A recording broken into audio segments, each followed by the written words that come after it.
Hi, you guys. How are you doing? Hope you had a good week. It's nice to be with you again today.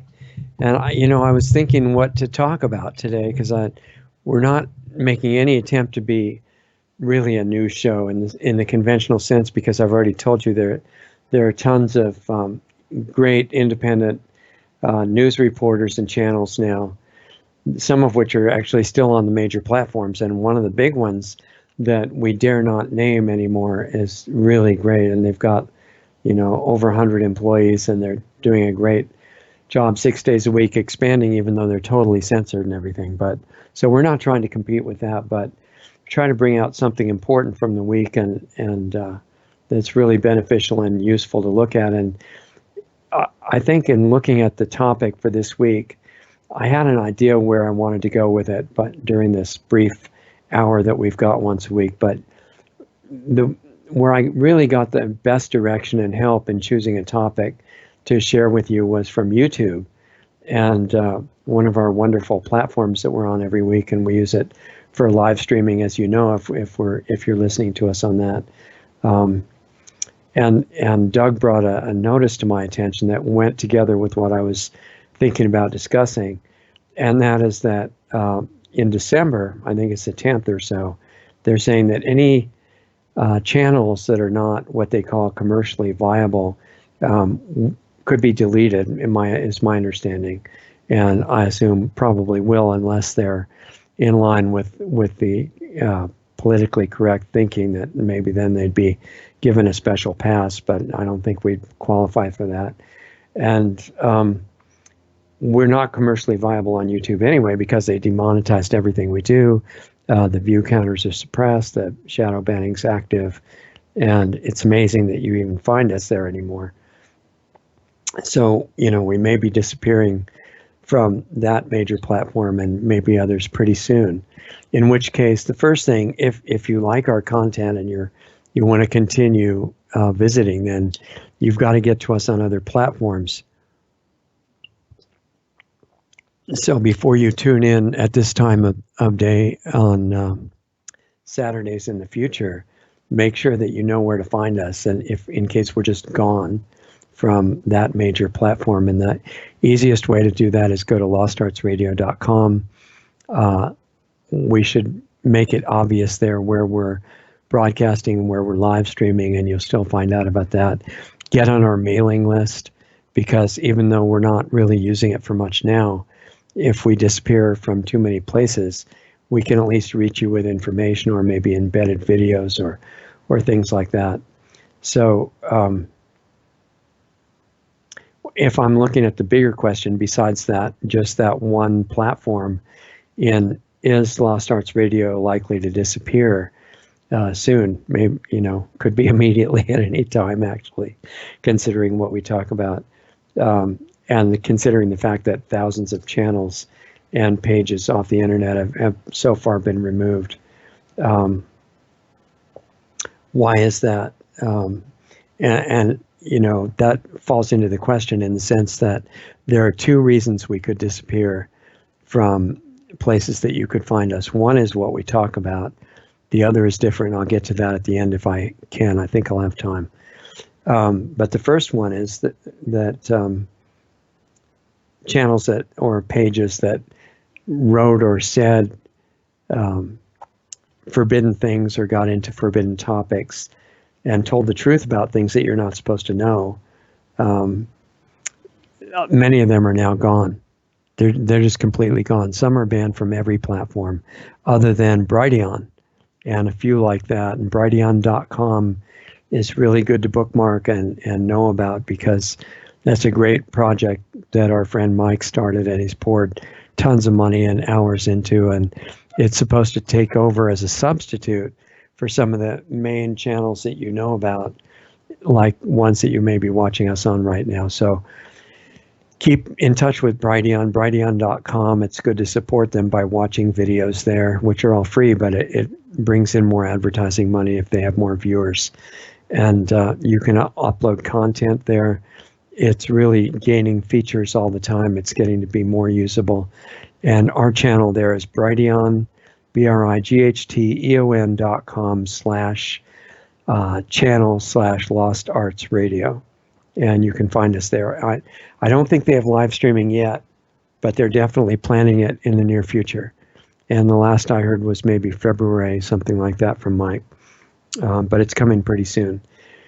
So as far as the first way that Lost Arts Radio could disappear and you just see a blank space there in the near future is to really understand. I could just give you the superficial answer, but I want you to understand where we're coming from, why they might want to get rid of us as soon as possible once they realize what we're doing, even though, that we're heavily suppressed right now and not reaching the people we could. We really need word of mouth at this point.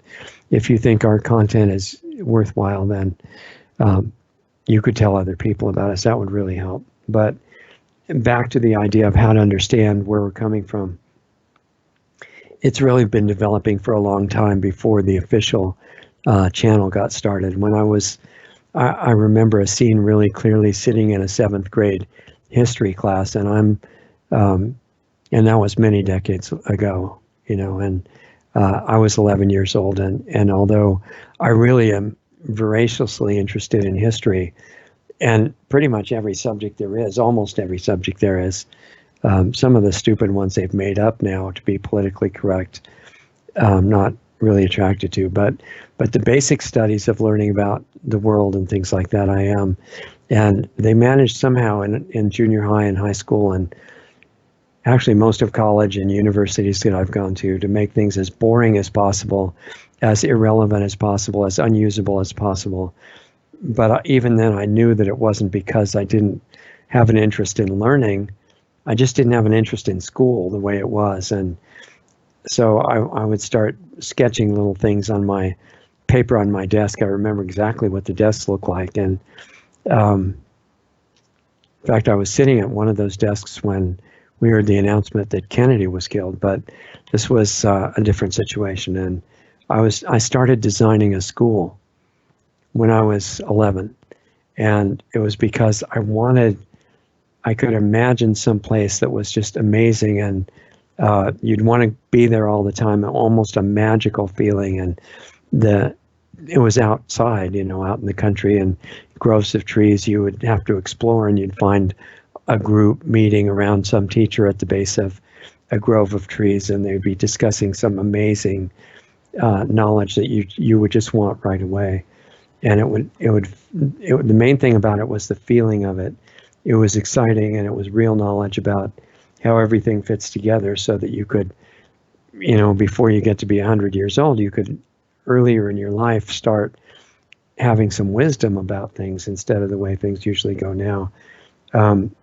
Knowledge that would lead to the awareness of who you really are and what you could really do if the government educational institutions were not programming that out of you starting very young. And that was back before I started, obviously, before I was 11 years old. So quite a while before I started the serious health research that led to a lot of the content that we give you on Lost Arts Radio. And it was really motivated. I mean, I didn't know anything about health at all as a kid. I thought the food groups were like hamburgers, French fries, milkshakes, and ketchup was another big one. The ketchup is the vegetable, I guess. And so I was really devoted to that. And I was just eating as much of all of it as I could. But eventually my body that was not tuned to that stuff said, if you keep doing this, I'm leaving, I'm not going to stay alive. And all kinds of serious health problems started, and I had no idea what any of it meant. I started working with a great health teacher who was a chiropractor named J.C. McKimmie, McKimmie, in the early 60s and early to mid 60s. And he was amazing. He officially was a chiropractor, but he rarely touched his patients. And they'd be on like a chiropractic table, the kind that you'd see when you go into chiropractic offices, but he'd be like 2 feet away from it at the head and at the feet in different times, and he knew when to do each one. And he'd just hold his hands out and allow something to come through that I at the time knew nothing about. Since learned a few things about that sort of thing. And the results varied. Some people who were more receptive and ready, some of them you would see come in wheelchairs and walk out on their feet. I mean, some pretty impressive stuff. Other ones, if people came in with really closed attitudes, the results were different. But I remember he told me a story about one guy that came in there.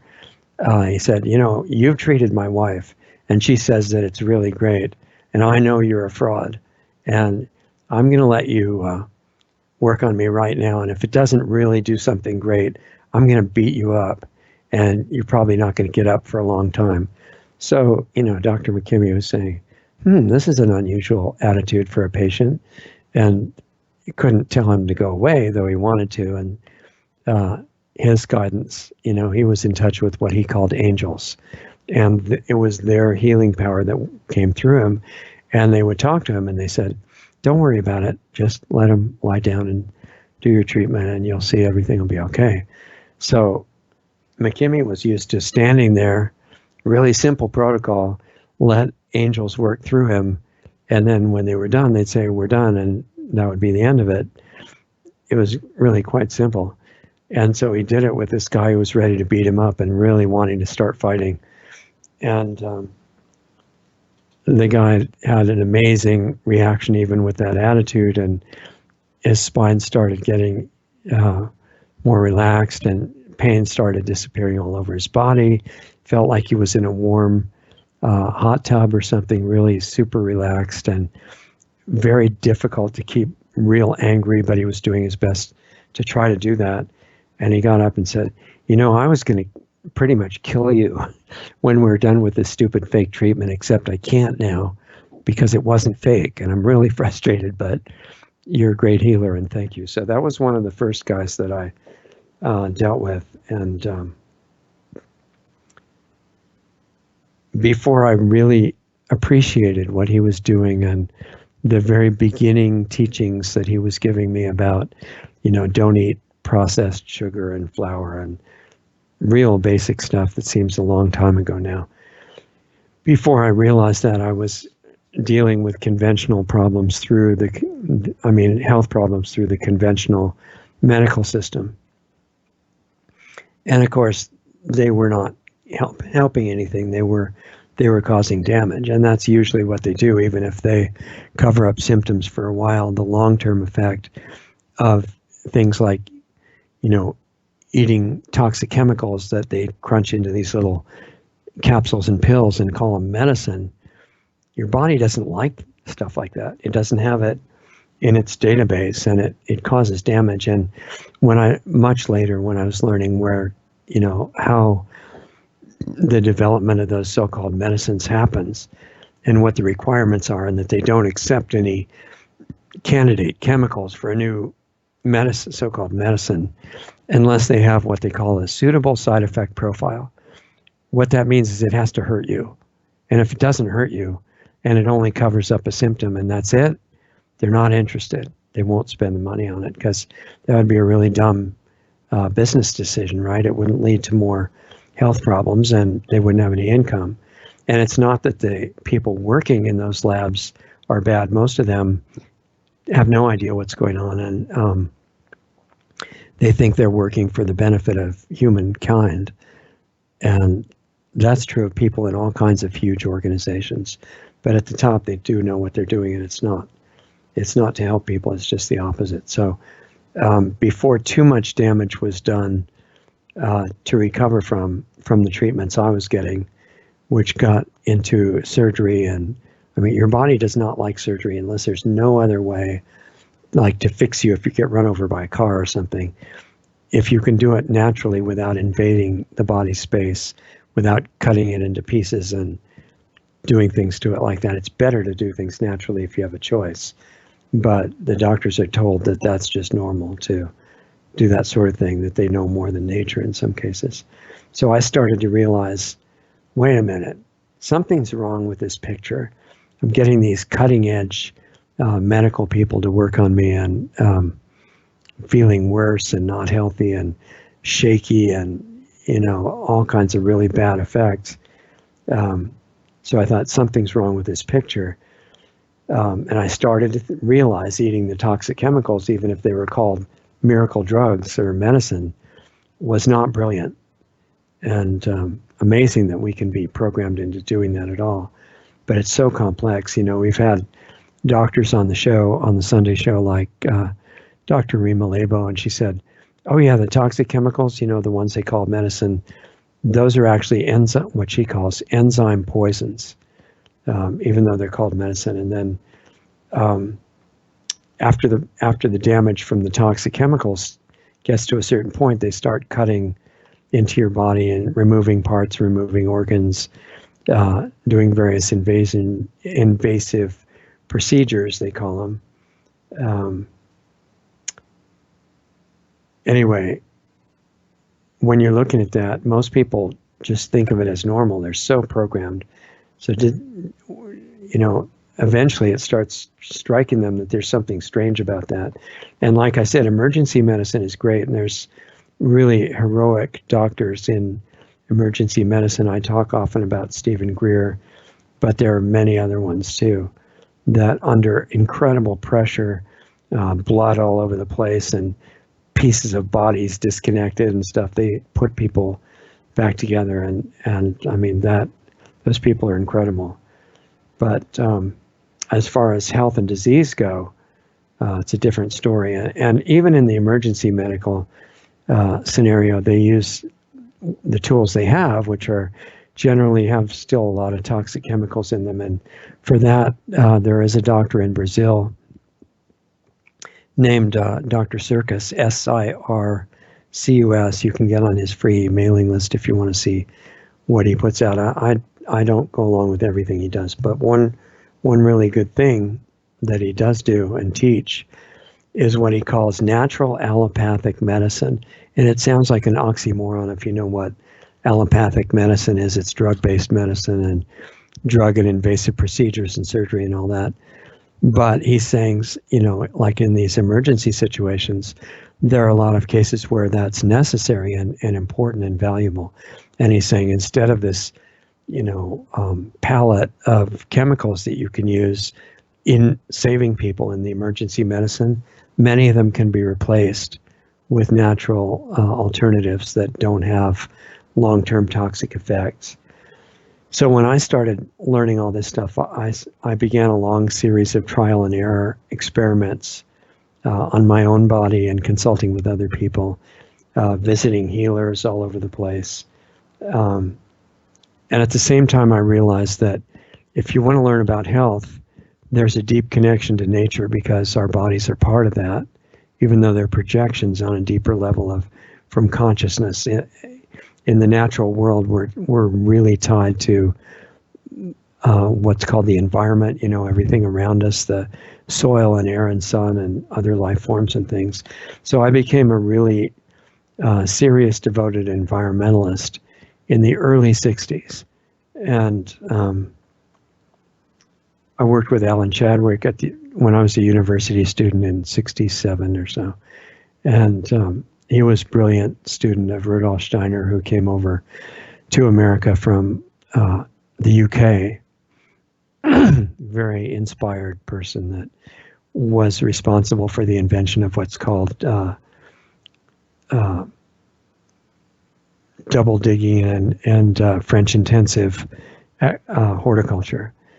But he had deep insight into nature. It wasn't from what he memorized in an agriculture school somewhere. Rudolf Steiner got him connected to what was internally available for guidance, and he was demonstrating that in the middle of the university, not as an academic professor, but to all of us kids that were taking the regular courses. And we would be developing a garden from scratch on this hillside that the university donated to Alan. Well, to the work. I mean, he didn't own it. They gave him a shovel and said, you can start as long as you don't do anything we don't like.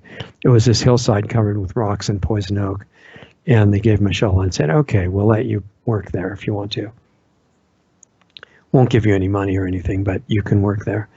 And so we started discovering him when we were walking between classes, and in the morning he would just stand out there with his eyes closed, motionless for 10 minutes or so, and then he'd open his eyes, come back to normal awareness, and tell us everything in detail that had to happen that day. It was a stark contrast to the kind of teaching that we were getting in our academic classes, where you just memorized what the teacher memorized from their teacher, who memorized it from their teacher, and there was pretty much no wisdom circulating at all.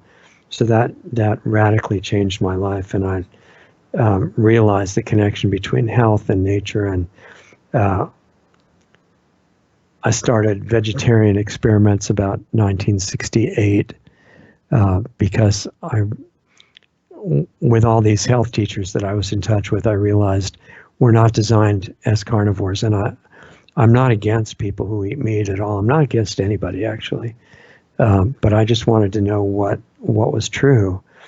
And I was a massive, enthusiastic meat eater from when I was a little kid, because my grandmother told me if you don't eat a lot of meat, you're never going to be healthy. It didn't work out that way. My body didn't agree. But and the doctors told me that food was irrelevant completely, and that all you needed was the right drug. And it's like one of the nurses on our Sunday show recently said, the doctors memorize, among other things, true, unrelated. So yeah, that's happening to you. Yeah, you're experiencing this and you're taking this drug, but there's no relation, no correlation between eating the wrong food or anything like that. And I realized at the same time, this whole idea of specializing in certain fields, knowing a whole lot about such a narrow field that you have no idea of the context, that's not being taught by accident. If you're specialized enough, then you're not even aware when your knowledge is being misused, and you fit right into the machine. And I started learning from very spiritual teachers in different parts of the world in the 70s, went to India a few times, and I was studying religions. I actually got a degree in comparative religions at one time, and then was questioning and studying what the religions were teaching, and especially interested in that because I had a strong, spontaneous connection to being that I experienced as Jesus and as God when I was like 2 years old, and I hadn't heard anything religious or been exposed to anything at all. In fact, I had no attraction to religion because I didn't want to just believe anything. I wanted to know. And this feeling of the presence of these beings made me feel like that's very possible. In fact, it's completely normal. So anyway, was exploring and had a lot of questions, and in all this religious, I'm reading all the scriptures and everything from different parts of the world and different religions. I realized, wait a minute, just like with health, there's something wrong with the picture to me.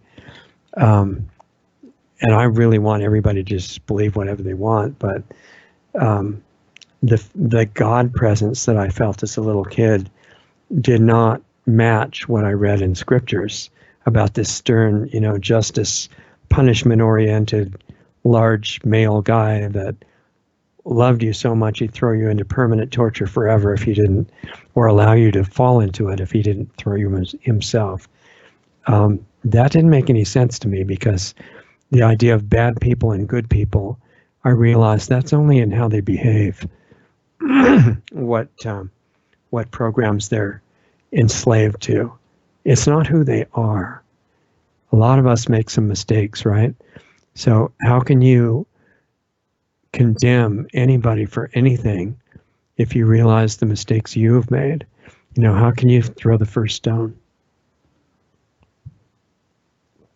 So I intuitively knew that under the surface, there aren't bad people and good people. There's pure spirit. It's like they say, made in the image of God, right? That's not a certain type of body. It's not physical. So I learned food wasn't irrelevant, putting all this stuff together, that what they were teaching in dietetics, like just about every other subject, was false, really mistaken, misguided, and the people in it were not to blame. It was the ones at the top that had intentionally hidden what was true about that.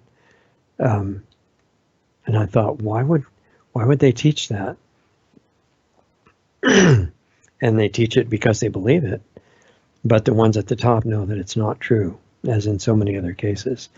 So I started learning about energy and technology, and that technology could be human friendly, and that had been discovered long ago.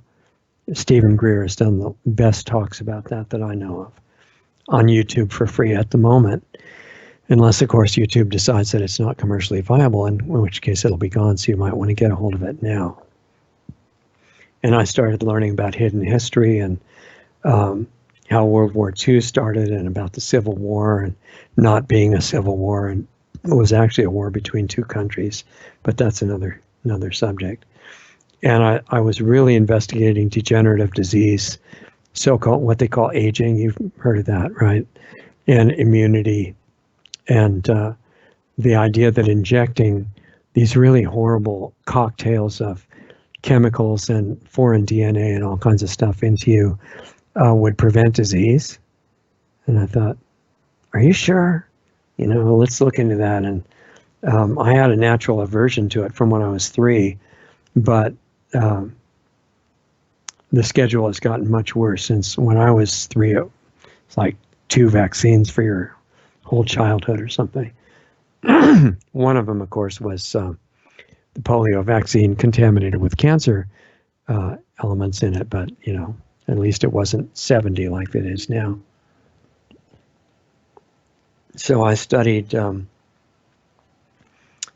ancient use of fasting and prayer. I had a feeling that I remembered that and what it really was about.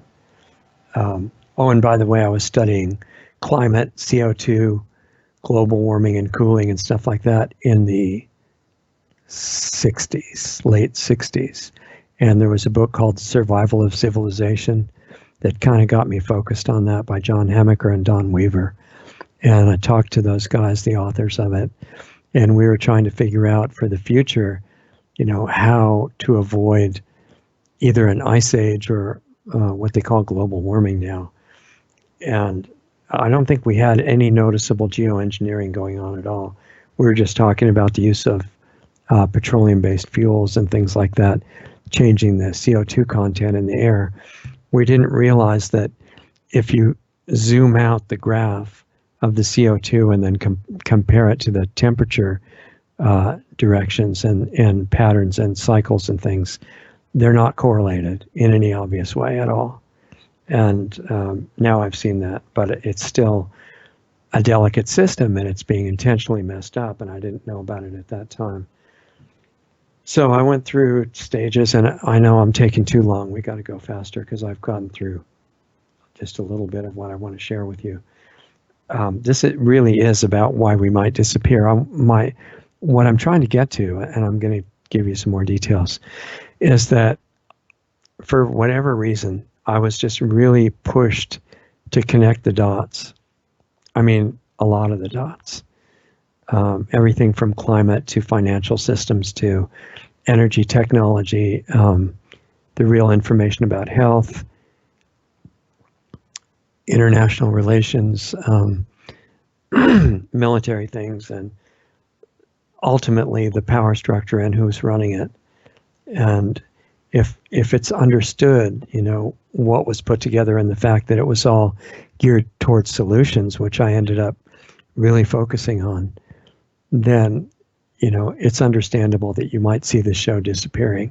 But it's so well censored right now that we're hardly reaching anybody. So I guess they figure it's safe for the moment, at least till December, to let us survive here.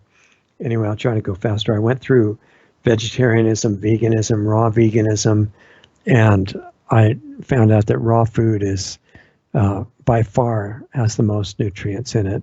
And I don't mean what they think is nutrients. I mean the real nutrient, which science doesn't accept yet or even acknowledge. And that nutrient is something that you might call life force.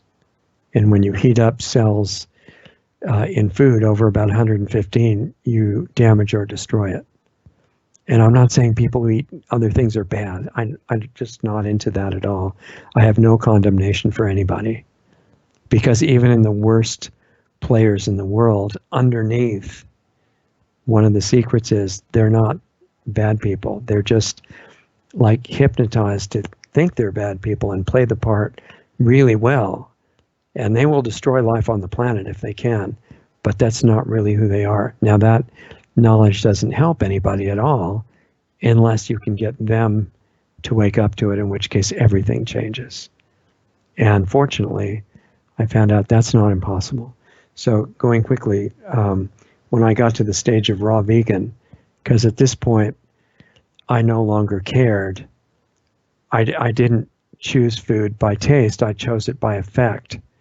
I wanted to crack the code.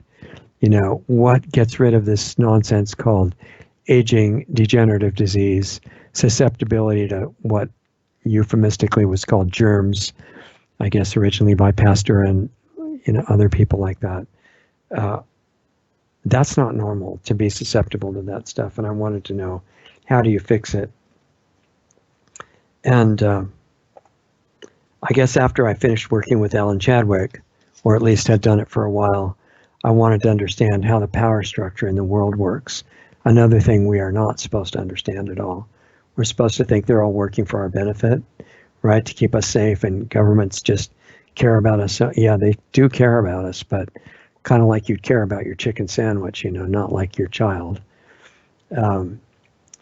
So that interest in understanding how the real power structure that's controlling our lives worked was increasing in me up to about 1999, when they had this Y2K thing. I mean, I don't know how many of you know about that, but that's when they said everything electronic was going to crash, because there was something they hadn't figured on, which is when the year changed, the millennium changed, the first time that had happened with all this technology, that would crash all the computers, and it would be terrible. It would be like what Egon said was bad in Ghostbusters. Everything would totally crash at the molecular level. So I got really deeply into studying the power structure. I wanted to know about the psychology, the motivations at the different levels of bosses within the structure, in the control structure, how it was designed.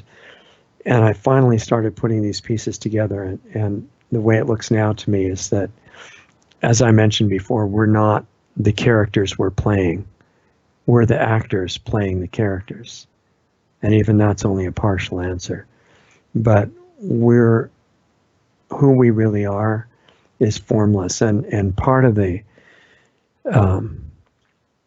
what pushed me in that direction is, I was breaking the rules of what you're supposed to think or believe or remember, because I was born with some memory of some times before this lifetime, and I was definitely there.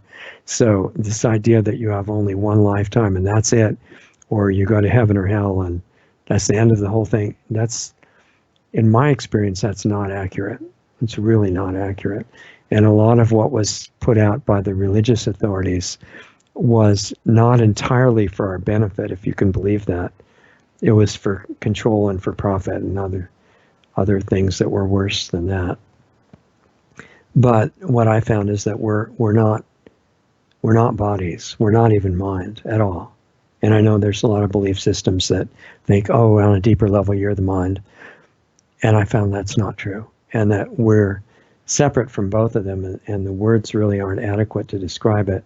But what we are is this limitless being, a pure spirit, really in the image of God or source or spirit, that is not physical. It existed way beyond anything physical, way before anything physical existed. It's pure beauty, harmony, love. It's not like this really unstable guy who gets really offended if you think he's not the greatest ruling God in the universe or something. I mean, that's a human idea. It's a human model. It really appeals to people because they want to see the bad guys suffer. And of course, they think they're not bad. Once you realize your own, flaws, it becomes harder to condemn anybody else. So the reality I found out was totally beyond logic and intellect and belief. There's at the very bottom line of it, I got the experience that there is one being, really, and that's the only one that exists. It's the only way you can have something like a being omnipresent. If you have anybody else, it's not omnipresent, and it's experiencing itself as each one of us. So if that harmony and that beautiful being is the one in you, why is there all this conflict and fighting all over the world? And what I came to with that is that mind, what we call mind, it's not brain, but mind, this ability to process information, it was projected as an interface between us and the almost infinite information that defines the physical world. But it has no wisdom. It depends on you for that. And it can go off in different directions. And it's susceptible to addictions and drugs such as evil. And the people in control totally got into that, obviously, and are intending to follow it to its total conclusion, which is not good for them or us. And we've come all the way down through increasing densities of what they call dimensions from the place we originated. And some of us got all the way down here to the physical level. And our identity is hidden by all these shells. But you don't have to analyze them to get free of them. Mind is programmed, and it's created all the barriers. So those at the top of the power structure, they're victims too, like we said. And they're totally convinced that they are these evil beings, and they're doing a really good job of playing those parts. And, you know, again, I admit that I'm completely, not only politically incorrect, but religiously incorrect. I don't see anybody being lost forever, no matter what they do, because what they do comes out of their programming. They're victims. And it's like the saying that I think is in the Bible about they know not what they do. That's really true. And it's not just for those two guys, you know, next to Jesus, it's for everybody. And if that's true, how can you send somebody into permanent torture forever, even allow that? You can't, and I don't think that's ever happened. So, you know, the human concept of justice that likes seeing torture of bad people is not the attitude of where we came from. So, fear has been used as a belief to keep humans enslaved and hating each other. Fear of everything, God, each other, you know, the results of everything, of anything, our own mistakes and everything. And the understanding of forgiveness being really an important thing, I found out that's not exactly accurate either. It's like the typical forgiveness is, well, you're really bad. You did all these bad things, but I'm beyond all that. So I'm going to forgive you because I'm so good. That doesn't recognize what the so-called bad person really is. It thinks they are actually bad, and that is not true. It's only what they did. So here on this level, on this planet, we're controlled by beings that are totally addicted to the drug of evil. And they're in the midst of doing some really bad things. They're brilliant, brilliant slave masters. A lot of them have super high IQs. I'm talking about human controllers at the top of the power structure. Trying to tell you a lot because we may not be here on the, at least on the major platforms, too long. So if it seems weird, I apologize. Digest it, throw it out if you don't like it, or it doesn't feel useful or correct. But these guys that are in charge are brilliant, but there are two kinds of intelligence. And the controllers and people in that category are like brilliant, complete fools, because they're not smart enough to realize that what, I can say this in different languages, there are different words. You do reap what you sow. So even if you're in the power structure and you're really high up ruler, you monitors that are watching the station prior to us being cut off, you know what you're doing and you think you're above this law. This is not a law made by people. This is a law built into nature.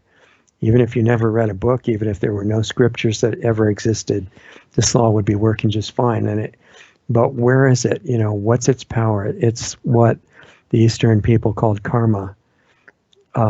It's seeded, from what I've seen so far, all of karma, all of reaping what you sow, all of that stuff is seeded in mind programs. It's not being reinforced by some really nasty God who wants to, cut you to pieces if you are a bad person or something like that. As long as we identify with the mind programs as ourself, we're totally subject to what's called karma, and I don't think there's any escape from it. And the hells are real, but they exist on non-physical planes. People have gone there and come back and reported, and a bunch of religions have started from those true reports. They're just not permanent, but they're real. The controllers are constructing their own future, and they're not bright enough to really understand that. They think they're going to be protected by some dark power. It's not going to work out that way. So really bad idea, you guys, for intending to destroy life on this planet, which is the plan. It's not an external God you have to escape from. It's your own consciousness, because you were created not from parts at Home Depot. It's no criticism of Home Depot. I've used them a lot, but that's not where we were made. And that's why no hell or heaven is permanent, because you are, and it's not. And you're going back all the way to where we came from.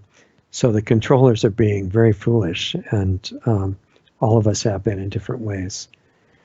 And their lower level servants are also making a big mistake, no matter how much profit they make from this.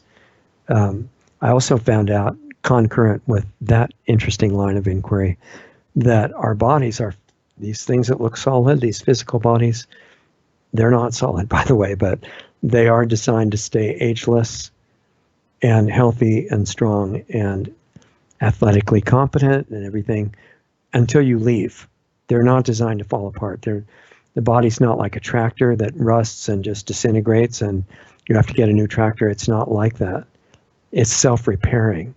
So if it's not, the diseases, the degeneration, the aging, they're all unnatural, unnecessary, avoidable, and reversible depending on how much damage we've already done.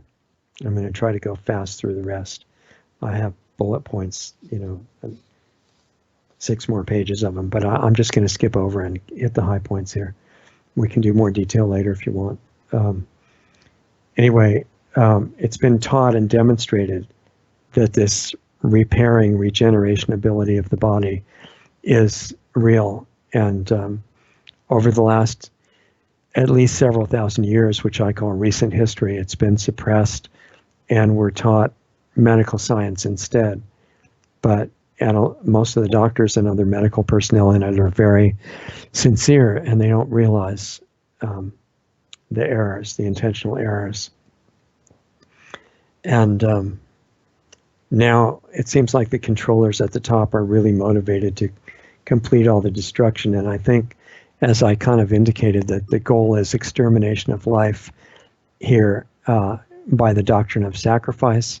That in itself could take many shows to really get into, but it's basically the idea I've mentioned before: killing an innocent being, which you've seen all throughout history in different ways, virgins or animals that are not doing anything bad, or you take an innocent being of some kind, the more innocent the better, and you kill them by the right protocol, and God likes what you're doing a lot, and you get all kinds of spiritual benefits out of that.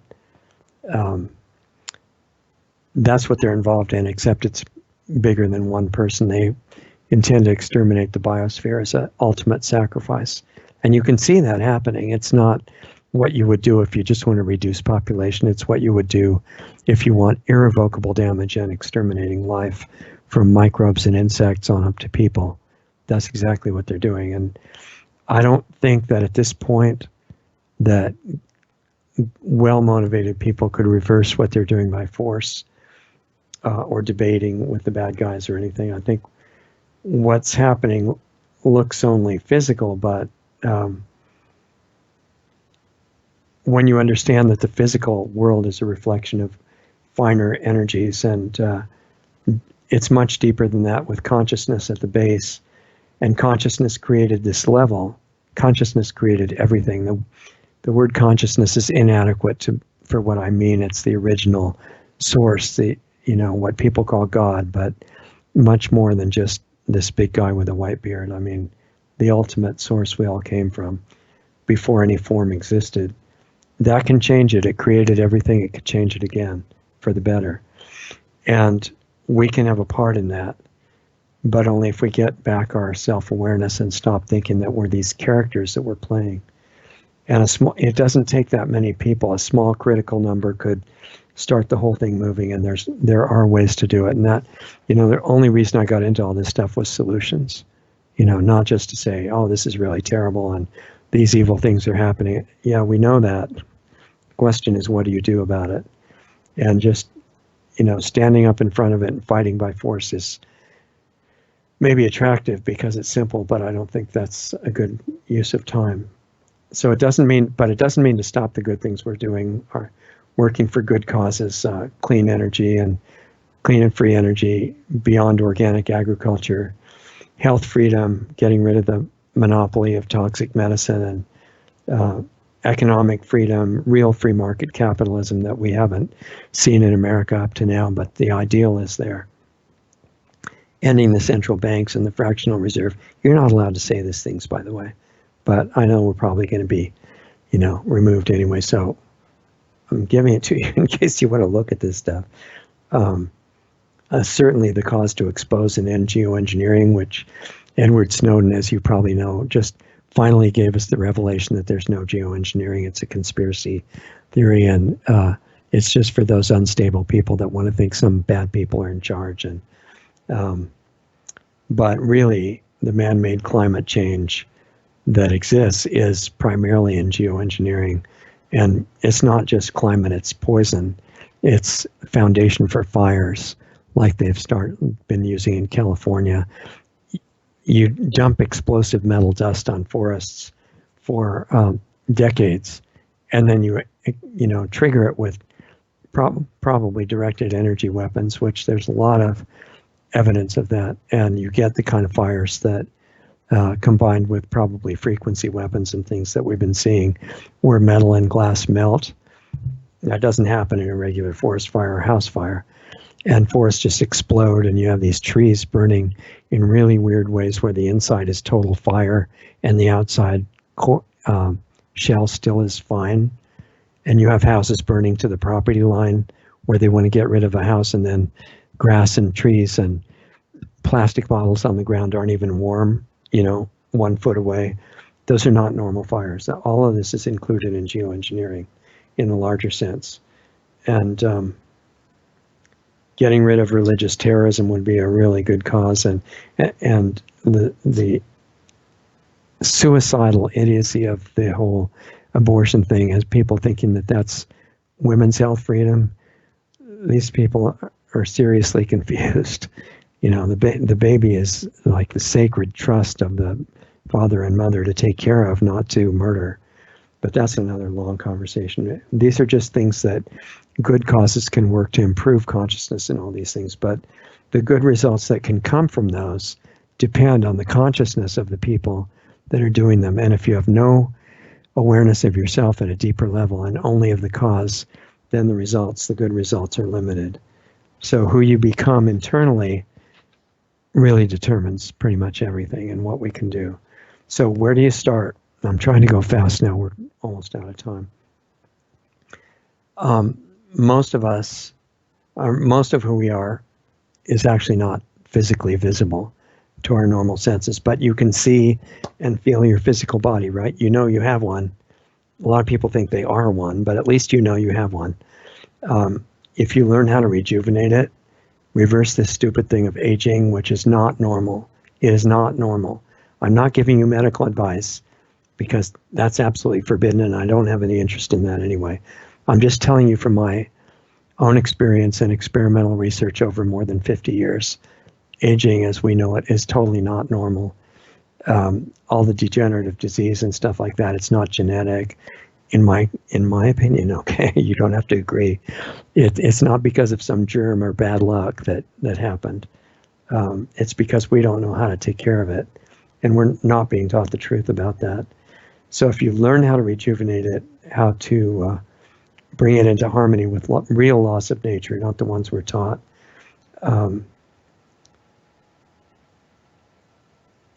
what you run into is the need for a different way to relate to body and mind. Otherwise, if you just try to, even if you find out the lifestyle habits that you've got that cause the diseases and need to be changed, you try to change those with just willpower, and it really doesn't work long term in almost any case. So if you start a new relationship with body and mind, and there are deep ways to do that, then you don't need willpower anymore, and all this stuff can be done easily. It definitely can be done. And if you bring back that knowledge, the idea of doing that was the purpose of starting Lost Arts Radio. That's another reason they would want to get rid of us, I think. And I realized most of it had to be private for that exact reason, because if you talk about that stuff openly, if you don't know what you're talking about, you can do it forever and they don't care. If you do know what you're talking about and you've actually done it, or a lot of it, and I consider myself a real beginner, but I've really done some of it. We had to have a private platform, not one of the major public ones. So there's only so much I can talk about on the public ones, or else nobody will hear it. And so we started Planetary Healing Club for like a place where we could just say anything. Not medical advice, don't worry you guys, it's nothing forbidden, but we can share information that's still more or less legal. You just get banned for it on the regular platforms. So we started Planetary Healing Club.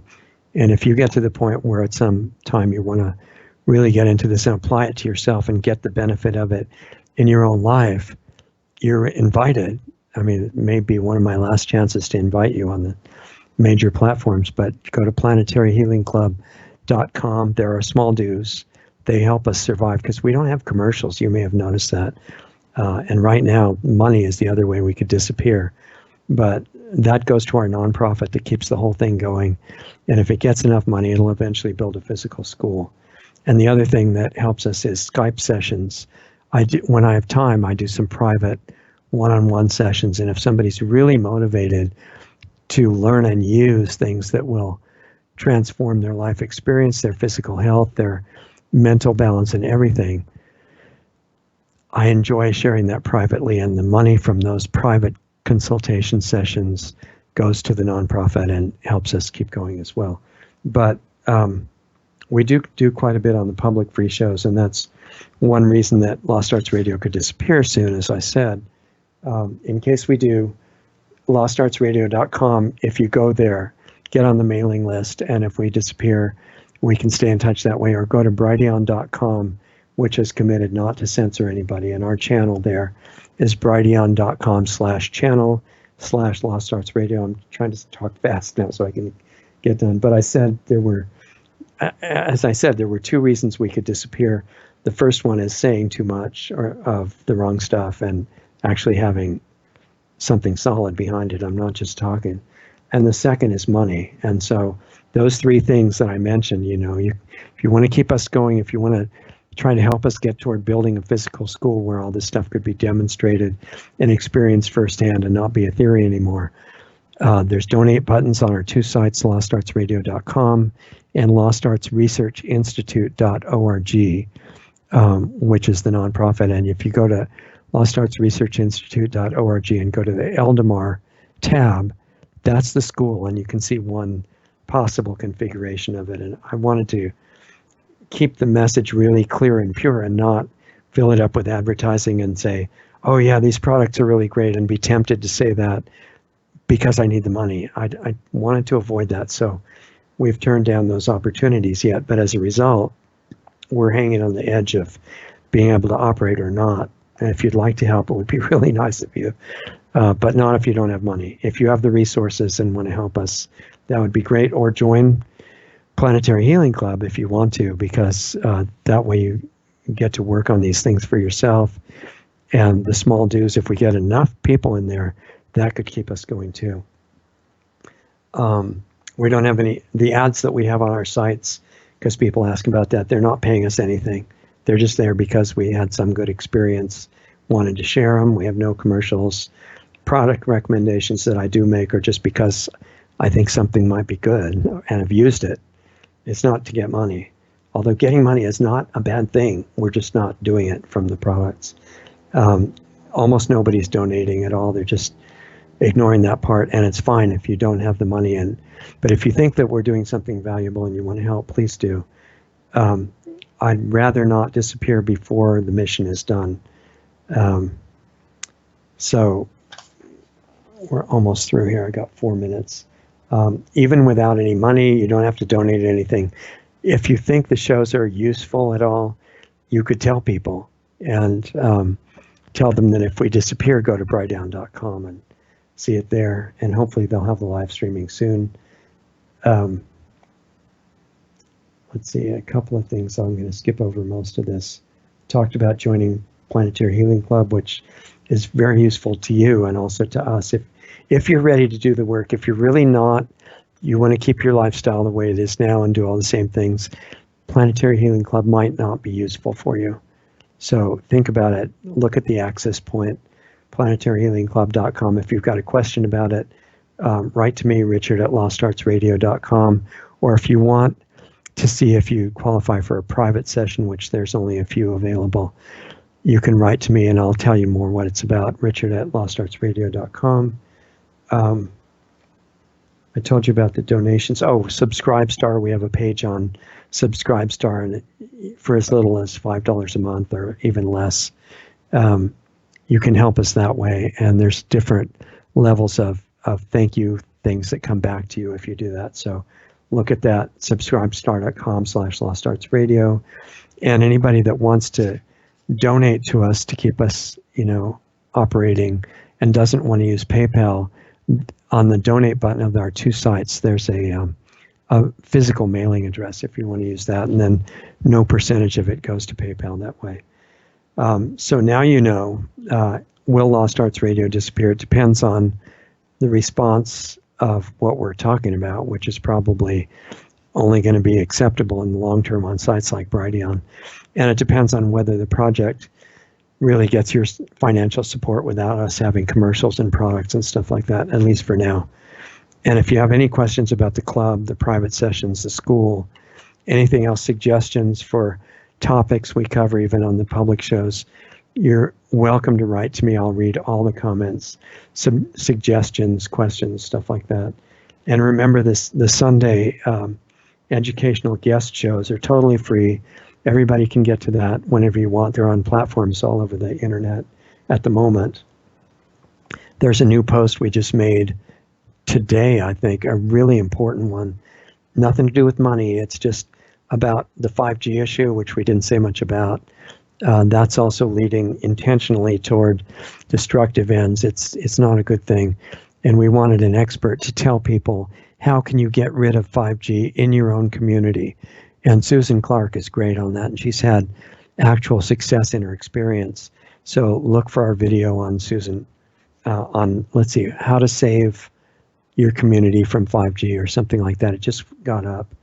And I would appreciate it if you guys would share it, because there are cities and towns and counties all over the place that need it. And some of it even applies outside of the US, the same principles. We may have her back later about that. There's also, I know we're out of time, but a series with Joel Skousen on history of the deep state. Amazing that we got Joel to come on and do all these shows with us. The next one is airing tomorrow night on the Sunday show. There's a lot more coming. I told you to get on the mailing list. You can also do it by texting your email address and name to 928-235-4676 or email info@lostartsradio.com. And I guess as a final note, being right down to the wire here, take care of yourself. Learn how to do that. You might find that it goes much deeper and in contradiction to some of the things that you've been programmed for and memorized off the media and the health agencies and stuff. Really learn how to take care of yourself, not just physically, but emotionally, mentally, spiritually, on all levels. Because if you want to help the world, or you want to help your family or your friends or the people that you care about, the best thing you could do for any of them is look at yourself, see what you want to improve and upgrade and how you want to get in better shape on all levels, and do that. All of them will benefit in ways that are pretty much beyond imagination.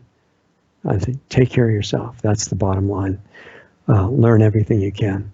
So thanks. Sorry for talking fast for all this stuff, but I hope maybe some of it is relatable or resonates with you a little bit. Carry it as far as you can. Help yourself. That's the most selfless service you could possibly do, is total selfishness. They're really the same thing. Take care of yourself and you help everybody you care about. And I really appreciate you being with us. Hopefully we'll see you next week, but stay in touch with us anyway, and you'll see where we still are available. Have a great week, and we'll talk to you next time.